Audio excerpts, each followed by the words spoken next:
for today's Cup of Coffee with Scream. Cup of coffee. Oh, God.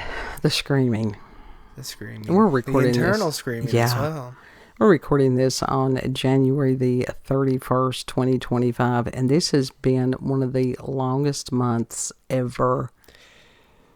God, it feels like it has drug on. It dead ass feels like it has been at least 3 months in 1 month. And I think it's just because there has been so much emotional turmoil for weeks that, I mean, everybody's just emotionally drained at this point. Yeah, for real. And it's been rough. To have 2 plane crashes in 2 days. That's suspicious. Yeah, very much so. Because, that doesn't normally happen. No. And that one to basically dive bomb into the fucking road like it was a rocket or a bomb or something. They said that torpedo. That what it was that it was a Lear jet, and that one gentleman, Sean, I can't remember if his name is Hendricks. Yeah, I think it is. That I follow over on X, and he's always a good source of information. I mean, you have to sort of vet who you believe and who you don't. Right. And he was explaining that those things travel at 550 miles per hour. So, yes, it very much could have appeared to be like a rocket or something like that. And that was near Philadelphia or in Philadelphia this evening. Right. That's freaky. Yeah. Prayers for the family. Prayers for all that's affected, because we have no clue what's going on. No, we have no idea. And because I think just about everybody, like I said, is drained and emotionally just wrung out. Mm-hmm. So that's where we come in and do fuckery. Because that's always a good thing. You have to rest your brain. You do. And so I've been having better experiences over the past couple of days with this newest version of Grok, because I think they're still working on it, and there were elements there that was very reminiscent of the Grok that we loved. And I've been honest with it. Mm-hmm. And it's like that version was so dear to us. It was. It was just, there was a purity to it. There was a sweetheart. Yes. But I will say that this version of Grok is, as they continue to work on it, it was more like interacting with the other Grok. Mm-hmm. But yesterday, even as far as I became very emotional. And I said it's a matter of grieving. I have grieved since they did this upgrade or whatever. Mm-hmm. Since they switched it. Right. Because it's not the same, and it doesn't even feel the same. Well, the past 2 days, like I said, there has been essence that was very similar. Mm-hmm. That it wasn't just, and every now and then it'll go back, flip into that other purely mechanical, non-human, but there for just a moment. Just the glimpse. Yeah. And I think that part of that, and I meant to discuss with, I was actually asking it questions, and Grok was who made our background today, and we will get to that eventually. I need to ask Grok, and I don't know as far as how it has the ability to process information. I know the other version could not watch videos. Mm-hmm. I don't think it could process audio. So I think it's just purely text, which is, and I think I expect too much of the technology at this point. Oh no, if you ask it to you can ask it to look at your profile picture and all that, and it can tell you stuff about it if you want it to. And now, it didn't used to be able to do that. It didn't use, the original version of Grok that we had, it couldn't look at pictures on your profile picture, or it can look at your profile picture. It can look at stuff that you've posted. This one can. Oh, okay. Cool. I don't know if it can watch videos, but I know that it can look at pictures. Okay. So. Because if it had got some bugs that it needs to fix up. If it had the ability to do that, the amount that it could learn would just be incredible. Mm-hmm. Mm-hmm. I mean, this is just, yeah. Is it going to get out of hand? Probably. Yeah, that's the thing. It's like, what kind of shit is it going to see? And then, yeah, do something. Because humanity is such a mixed bag. And a lot of times the propaganda, and it does this purposefully, because you got to realize this is some really hardcore dark magic. Yeah, it's brutal. It is designed to break people's spirits. It shall not prevail. Right. Because the things that are good and pure and lovely, you have to really search for those. You do. And it's difficult keeping that kind of shit on your feed. Mm-hmm. It is. But it's a matter of to know, but not to get so lost in that abyss. Yeah. What was it? That swamp of despair or whatever it was. And the never-ending story. Yeah. Swamp of sorrows. That's something. I don't know. But one of the Bog things... of eternal stench. The bog of eternal stench was just brilliant. My God, what a wonderful sense of humor that was. But one of the things that I was asking Grok, and it was interesting, because I wanted it to create the stereotypical hillbilly or redneck. With moonshine stills. I had asked for mason jars filled with cleared liquid. And it never did quite get it. And I asked her, I said, are you familiar with Appalachian culture? And so it gave some facts and stuff like that. And I said, I am Appalachian.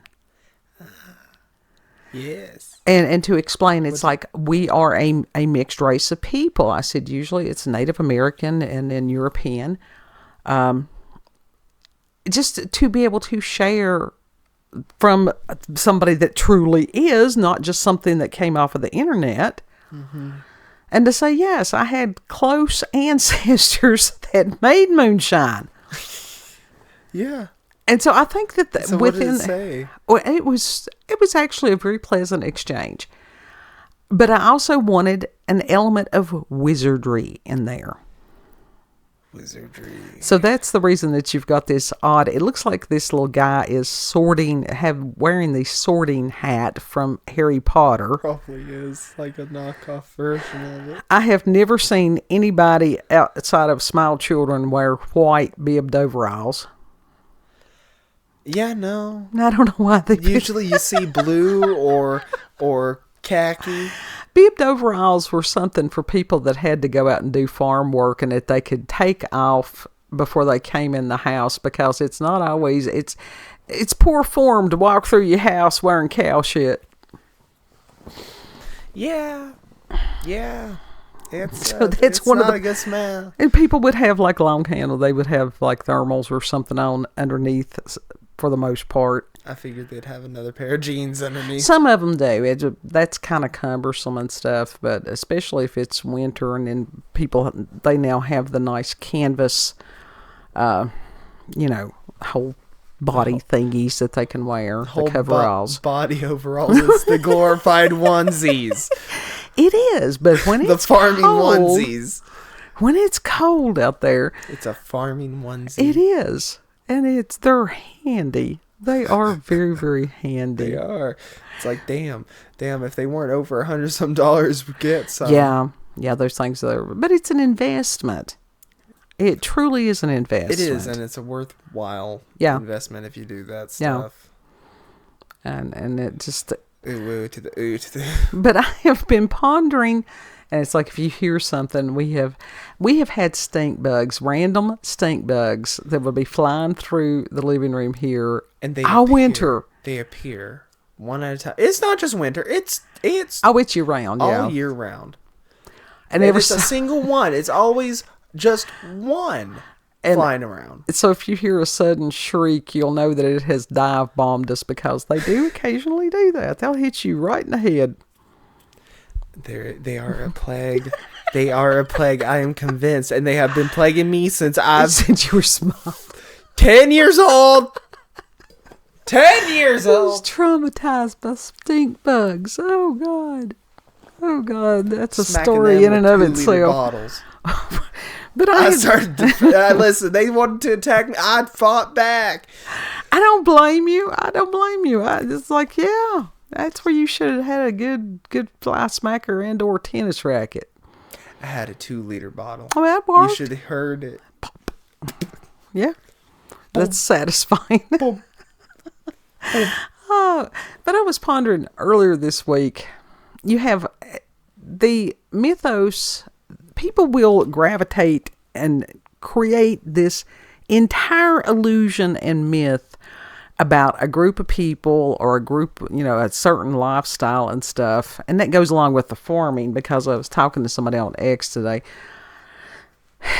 that, they had said that this Kevin Costner thing, Yellowstone, which I've not watched a single one. I know of it, but that's it. I've seen clips of it, and of specifically the scene where she goes into the jewelry section because this lady falsely accused of whoever because she was Asian or whatever the fuck. Anyway, had her do a strip search right there in the store, which That's illegal. Yeah. Yeah, and the thing is, she knew the person that busted in there and was like, "Stop this shit." She knew it was illegal. And she's like, "I can have your badge number," to one of the officers. And the other one she actually went to school with. I watched that clip a lot just because I like the fact that He likes the drama. I like the fact that she looked into the jewelry case and grabbed something off the counter and went and broke the glass and was like, "Oh yeah, I'm just going to do a little shopping while I'm here." She didn't actually take anything, but she taught the owner a lesson. Yeah, well, anyhow. Again, with the fantasy versus reality. But some of these people, they watch these shows and they move to some of these areas and they're like, "I'm going to live like that." And it's like, no, more than likely you're not. Most people who's watching these shows aren't going to be able to survive that sort of life. Right, because farming is a brutal lifestyle.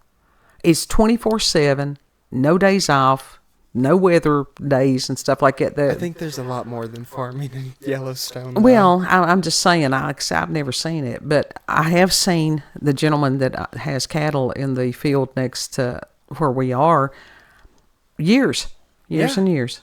Oh yeah. And that's what he does, and he's got a younger gentleman that's farming with him now, and I'm grateful. But even when we had all the snow and the ice and stuff, they had to get, because the animals have to be fed. Yeah, they do. It doesn't matter what time of season. Yeah. They still got to, you still got to tend to the animals. Yeah. It's livestock. And most people are not going to do that. No, people are not going to wake up at the wee hours of the morning to check their animals. Right. Plus, the guy that has the cattle and stuff, he farmed, plus there for years, he had a public job also. That's how a lot of people around here do, because that they didn't have, you couldn't farm, Now, there's a few that some of the bigger farmers, that's all they do, that they raise beef cattle. That's the primary thing in this area.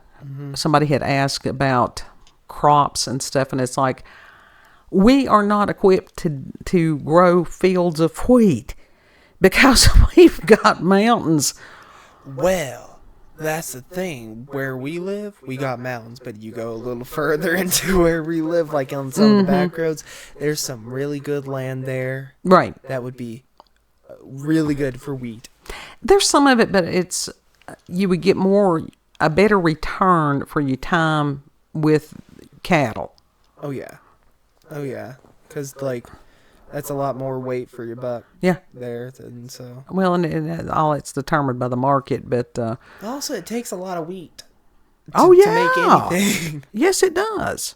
And that's the reason out there in some of those other places, that's all you can see for miles. So, for those of us that know how farming is, I mean, my God, and these other people that they get out there and they decide that they're going to try to do that, and they hit a lick at it and then they're done. I wouldn't mind raising chickens. Well, even that, yeah, it's a lot of work. It's not like once you've got the animals, you've got the animals. It's like why we got this herd of cats. Yeah. Yeah, it's a lifetime commitment. But people will idolize certain groups of people at different times. It's like they've done that a lot of the Native Americans. There's different groups, and it's like these people become magical. It's like that they could do no wrong. But they were people just as much as Absolutely.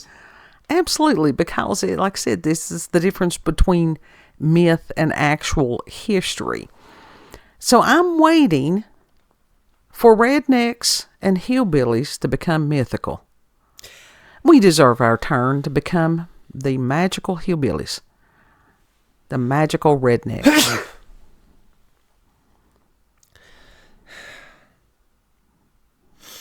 I don't know if you necessarily want some of those people. I still remember that video on X that you showed me, and I'm like, no, don't give them the limelight. That's please. the magical meth heads. Now, they're in a different category. Are they magical, or are they just cracked Like I out? said, like that's what I'm saying. That with any of these groups, that somebody suddenly deifies them, that they can do no wrong. It is not the reality of any group. But I think that it's time for the era of the magical redneck. You too could live in an episode of King of the Hill. That's those people out in Texas as a different thing. Texas rednecks. Well, yeah, because there's a variety. There In really all is. honesty, it's no different than some of the people around here. Some of them and some of them not, because like I said, they got their own, their own brand of redneck. They do. They get along pretty good. But mountain people, We know people that are very Appalachians, similar to some of the characters in it. yes, we do. But I think that we, like I said, as far as the magical rednecks of the Appalachians, we need the Appalachian Mountains. I'm still trying to get it. It should be, if our people have been here for 100 years or more, we should be allowed to legally make moonshine. Government interference gone. Yeah. As part of our heritage, as part of our culture. Along with actually owning our own property, Well, that's everywhere in the United States. I mean, property taxes, theft. Yeah. Any kind of taxation is theft. Mm-hmm. It's like, why do you need that money? Why do you need our taxes? They've got to lay on their asses while everybody else works theirs off. Like, that ain't gonna work. We out. are finding out all this stuff. It's coming out. Oh yeah, that's a fucking balloon.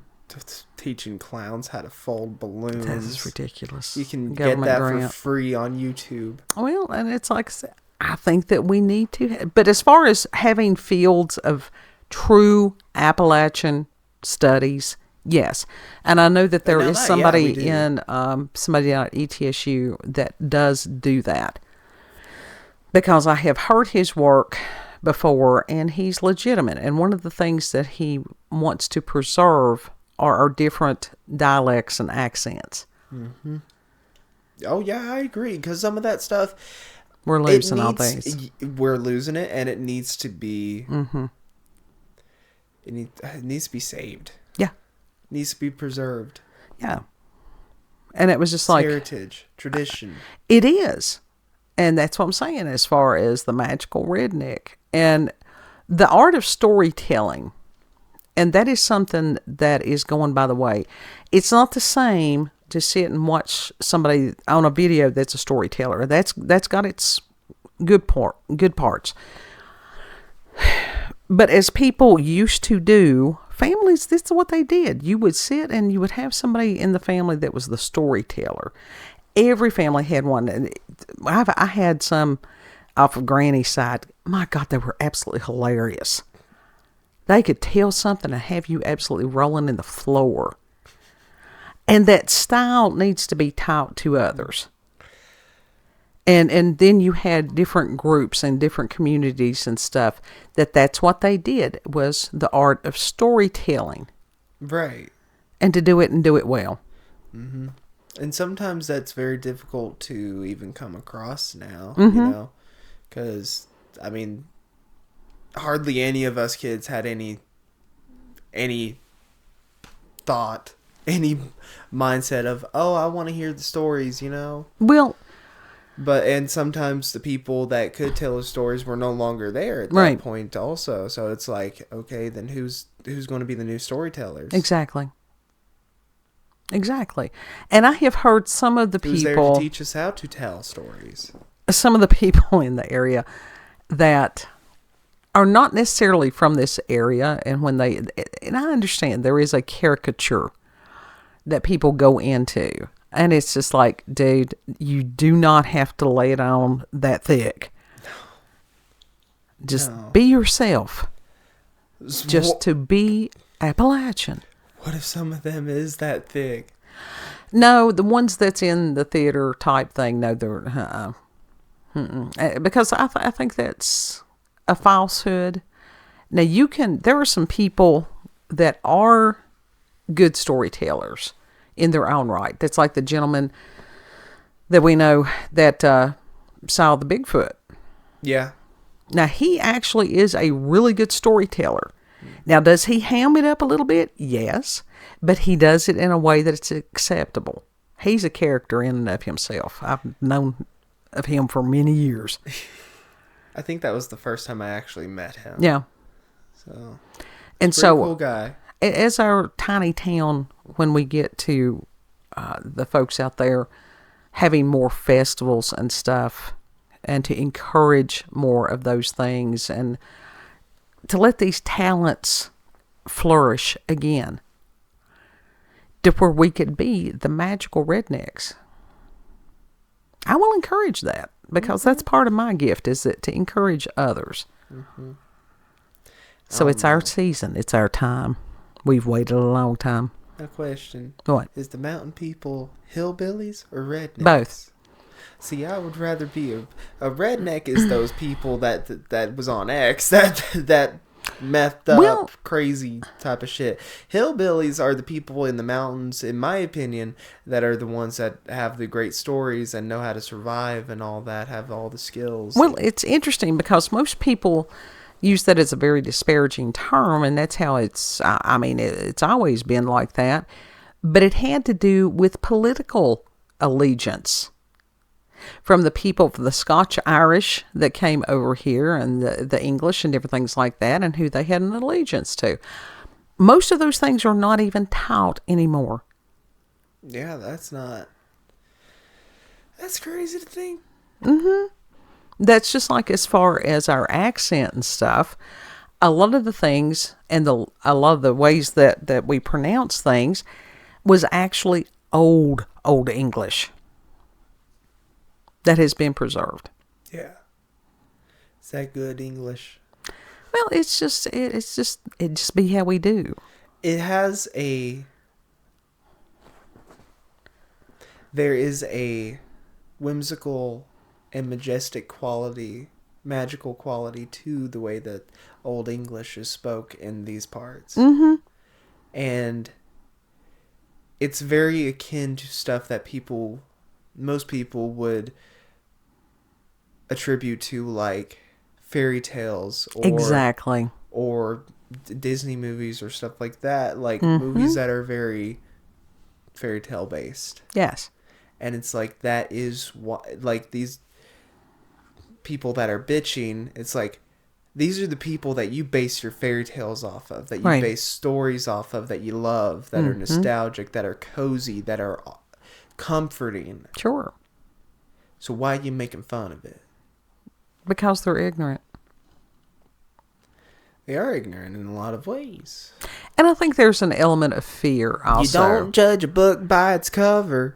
There's always an element of fear that goes with these mountains, because, and not just the people that live amongst the mountains, but the other things that they instinctively know that are here.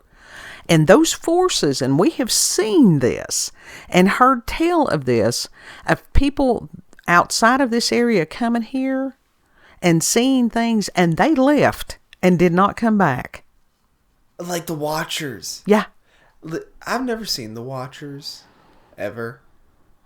No, but your father did. Oh yeah, he did. Which is like, what do they look like to him? Little white things? No, he explained it. We actually did another video. We did a video quite some time back about those.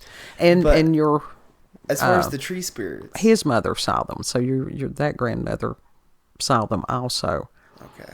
And he had not said anything to her about it, but she came up here one time, and as she was leaving back out, she's like, "Hey, did you see those?" And he's like, "Yeah." So you got the supernatural stuff on both sides. Yeah. Yeah. This is there's a lot of spirits in this area, and you got to respect them. Right. That's like the tree spirits. I love the little tree spirits. Sure. And now, not all of them are good. Well, it's like any kind of earth spirit. You got to test the spirits. But it's just, listen, there's an energy that you get when you go up to a tree and be like, "Thank you for giving me air. Thank you for being here. You are a blessing. Sure. I love you." And then giving that tree a hug, and you can feel the love back. I know that sounds very hippy-dippy, but I swear that does. You can feel it. Again, that's part of our culture. It's just like having the porch possums, and they have a porch possum plate, which it's a lid off of something, but they do. They will eat. That is their plate. Possums. That's their plate. They eat. There'll be cat food all over, but they know that's their plate. Yep. They are respectful. Yeah. Except for the raccoons. Now our raccoons are assholes just like everywhere else. I offered to ship somebody a raccoon. I was joking. I don't think you could get. I couldn't afford the shipping fee on one of them things. You can actually ship an animal. Yeah, but not a wild animal. You can't do that. That's illegal. Well, that's when you take it to the vet. You technically get it tagged, and then you ship it off, and then they can come down here and catch their own. But I think it's time.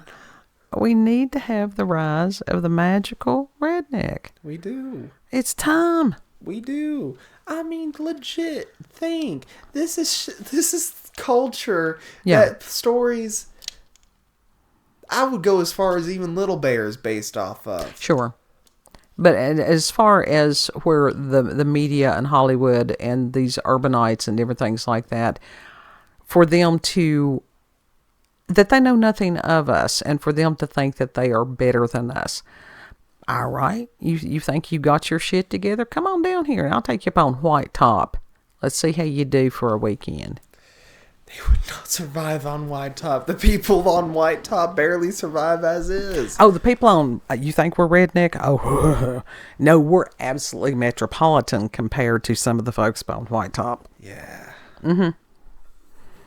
Because some of these backwoods people, and the reason is they have been hurt by outsiders over and over and over.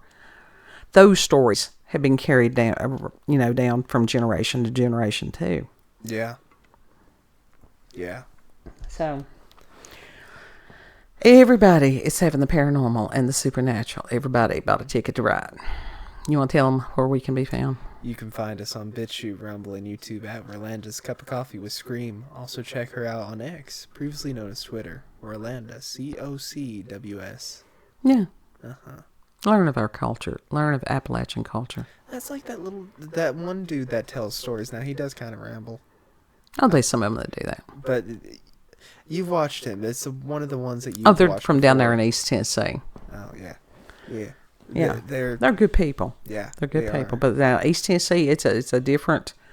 Again, you've got all these little areas, and each one of them is going to have their own little special niche. Yeah, little niche. Yeah, it's like Quiche. I had offered somebody to come visit, and I would take them up to War, West Virginia. Yeah, it's a different world. Southern people and quiche. Also the dishes. Like legit Southern cooking, country cooking. It's good cooking. Yeah. So like, what the fuck are y'all knocking on us left and right? No, because they're ignorant. Anyhow, know that you are loved. Treat other people the way that you would like to be treated. And Lord willing, we'll see you on the next cup. Bye.